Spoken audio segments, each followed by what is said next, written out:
Salut Régis, donc comme promis, bah voilà, en fait le boîtier, il est, enfin le rack, il est complètement monté, donc les batteries sont bien assemblées, donc la jonction, l'alimentation au moins, et voilà, c'est 48 volts pour l'onduleur. Donc les jonctions, tu vois, voilà, pour prendre du courant, donc ça c'est les bouchons de remplissage. Donc là il y a les petits bouchons en mousse, enfin en caoutchouc, parce que là pour le voyage, c'est pour éviter que l'eau elle éclabousse, d'accord, parce que c'est étanche, hein. Donc là par exemple, bon, je te montrerai ça demain, d'accord, si tu tires ça va s'enlever, ok, mais l'eau risque de gicler. Donc là par exemple, si on dévisse comme ça à la main, voilà, donc il faut éviter de faire ça. Pourquoi? Parce que là tu vois le niveau d'eau, mais quand tu ouvres complètement il y a de la poussière qui risque de contaminer la batterie, donc c'est jamais très bon. Donc là il y a le respirateur, tu vois, c'est de la c'est de la pierre, et l'eau, voilà, je le ferme bien, et en fait l'eau on la met par ici. Pourquoi? Parce que voilà, en fait c'est protégé, ça évite que la saloperie ne tombe dedans. Pourquoi? Parce que tu vois, il y a une petite protection tout autour, donc le bouchon, voilà, il vient fermer par dessus, et quand tu fais ça, techniquement, voilà, s'il y a de la saloperie elle peut rester là, mais elle ne rentre pas à l'intérieur, d'accord. Donc c'est pour ça qu'il faut jamais dévisser ça pour mettre de l'eau, parce qu'il y a trop de risques que de la poussière en fait qui est dans le coin rentre dedans. Si jamais il y a de la poussière, une fourmi ou une araignée qui rentre dans la batterie elle est morte, d'accord. C'est qu'en fait l'élément, il y a 1, 2, 3, 4, 5, 6, et donc en fait ce qu'il faut faire après c'est déconnecter en fait l'élément qui est défectueux, le recabler sans passer par l'élément qui est défectueux, parce que évidemment chaque élément est individuel, et si jamais il y en a un qui est défectueux on peut le supprimer, remettre un élément extérieur, comme par exemple sur ces batteries là, tu vois, par exemple là, ça, ces batteries là sont comme ça, mais là on a des éléments extérieurs, tu vois, toi t'en as 6, donc là il y en a 1, 2, 3, 4, 5, 6, mais ce sont complètement, alors ça vaut le double de prix, d'accord, donc il n'y a pas le double de puissance, mais ça vaut réellement 2 fois plus cher que ça. Donc bon bah là déjà ça fonctionne super bien, t'as quelque chose qui tient vraiment le choc, qui recharge très bien. Voilà, donc là tous les fils, donc ça c'est le chargeur pour le groupe électrogène. Là je suis en train de recharger sur la prise de def pour que les batteries soient complètement rechargées pour demain. Donc ça c'est le câble pour en fait recharger et alimenter l'onduleur. Ça je t'ai monté ça ici, donc je l'ai vissé parce que c'est la prise qui permet en fait de faire fonctionner tout. Donc là voilà, donc là en fait si tu veux ça te permet d'avoir une prise qui est branchée dessus. Voilà, par exemple là on peut faire une prise, mais toi tu peux mettre ta rallonge et serrer directement ici pour que ça fasse un fil en direct, parce que on peut le brancher aussi bien sûr, mais bon après tu feras comme tu as envie, d'accord. Là c'est question de voir comment que ça fonctionne pour qu'on fasse des tests et tout dedans. Et donc on a l'onduleur qui fait alors la puissance c'est 2 kW, c'est pas 2 kVA, c'est 2 kW, d'accord. Donc ça fait bien plus que 2 kW, hein, ça fait 2,4 kg à peu près. Non, pardon, j'ai dit des conneries. Là, en fait, si tu veux, l'onduleur fait 2 kW, mais il tient la puissance de 2,7 kW.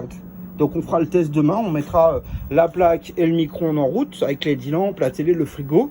Donc, tu verras, il va sonner, mais il montera et il arrivera à fournir en fait 2,7 kW. Parce que tu vois, là-bas, ici, là, tu vois, on affichera ici 2,7 kW. D'accord? Donc en fait, il peut le fournir, il n'y a pas de souci, d'accord. Donc il va sonner parce que tu seras en surconsommation, mais il pourra le fournir. Donc d'accord. Si par exemple tu mets une machine à laver avec un autre truc, bon, voilà, il va prévenir qu'en fait tu es en surconsommation, mais il va, voilà, continuer à te fournir le courant. Donc ce qui est pratique, ça te permet, si jamais tu as une pompe à eau ou tu as enfin je sais pas, quelque chose qui consomme beaucoup de démarrage, donc il n'y a pas de souci. Donc là, voilà, donc là en fait tu as du 227 en entrée, tu as le 220 volts en sortie, donc tu as vu c'est régulé l'entrée par rapport à la sortie, ça te stabilise la sortie en fait en 220 volts et en fait en 50 Hz. Alors ça c'est notre 220 d'ici, d'accord. Donc là ça te montre que l'onduleur il est en train de recharger à partir de l'extérieur. Alors moi j'ai programmé comme ça, pourquoi? Parce que tu vois là en fait il est sur mon réseau. Et comment dire, à partir du moment, en fait, moi je suis sur mon réseau, mais je fabrique ma propre électricité avec la grosse machine qui est là. Ça c'est mon contrôleur et mon régulateur de charge. Et là-bas il y a mon onduleur noir et mon chargeur noir. Donc en fait tout est branché. Et ça c'est mes batteries que tu vois là. Là il y en a 4, enfin il y en a 50 ici en haut et il y en a 50 en bas aussi, d'accord? C'est les mêmes que celles qui sont ici. Donc moi, tout chez moi en fait fonctionne qu'avec mon installation, avec mon électricité que je produis, mon chauffage, le ballon d'eau chaude, tout fonctionne qu'avec ça, d'accord? Donc là moi je produis 12 kW par heure. Donc c'est avec cette électricité que je stocke, que je produis la journée en fait, que j'alimente toutes les machines qui sont ici en démonstration, d'accord? Donc là en fait on est en train de tester le rechargement. Donc là par exemple tu vois que les batteries sont à 54.2, d'accord, actuellement. Donc le normal ça peut monter jusqu'à 55 volts 2. Regarde, par exemple ici, tu vois là il est branché sur le 227.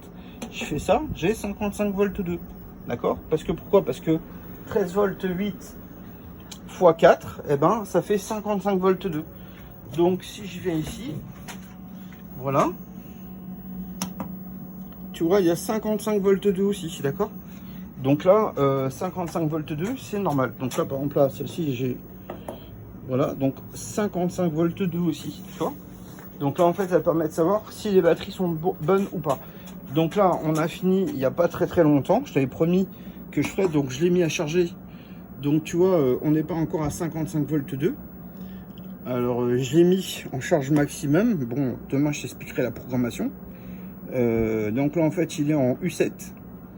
Voilà, U7 en fait c'est le montage en température en maximum en fait au niveau des batteries, d'accord? Donc on la laissera pas comme ça, après on le laissera en U5, mais en U7 ça te permet de monter le voltage maximum, c'est à dire qu'on normalement techniquement on peut monter jusqu'à 58 volts. C'est le voltage maximum qu'on peut obtenir par le système. Là je vais prendre la petite lampe. Alors regarde, donc les batteries elles sont pas complètement pleines. Pourquoi? Parce que sinon sur le transport elles risquent de perdre de la flotte, tu vois. On voit le niveau, tu vois le niveau, bon il est partout pareil. Donc là il est bon parce qu'il n'est pas au maximum, il n'est pas au minimum. Alors les niveaux on les voit ici, ils sont au milieu. Bon après moi j'ai fait ça pour économiser du fil, parce que plus le câble est court, et en fait et moins tu vas avoir des pertes, d'accord? Donc c'est pas paradis, hein, je peux mettre 10 mètres de câble en plus pour te le donner. C'est que au niveau des batteries c'est du courant continu, donc on doit avoir en fait le minimum de pertes au niveau des batteries, d'accord? Donc c'est pour ça que j'ai mis, bon là tu vas me dire c'est chiant parce que du coup tu vois le niveau de batterie il est à l'intérieur, tu vois niveau maxi, bon ça c'est rien, il y a 5 mm entre le blanc et le haut de la batterie. Donc ce qu'il faudra que tu fasses, c'est que quand tu feras le niveau, il faudra que tu comptes 5 mm à partir d'ici. Mais ça on verra aussi demain, c'est pas le problème, d'accord? Mais au moins comme ça te permet de moins perdre d'électricité dans les batteries, d'accord?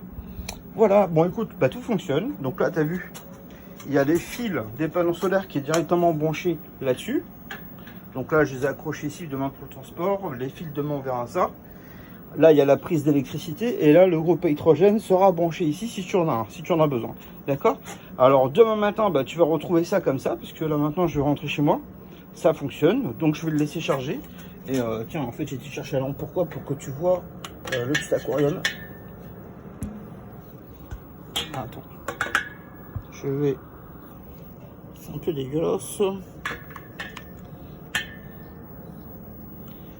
Oh zut. Zut, c'est parce que si on fait on voit qu'il charge.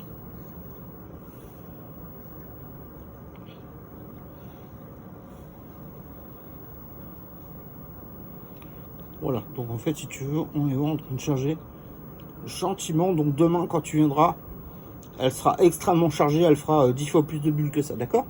Voilà, bon bah bonne soirée, à demain. Je te souhaite une bonne route, fais attention, sois prudent.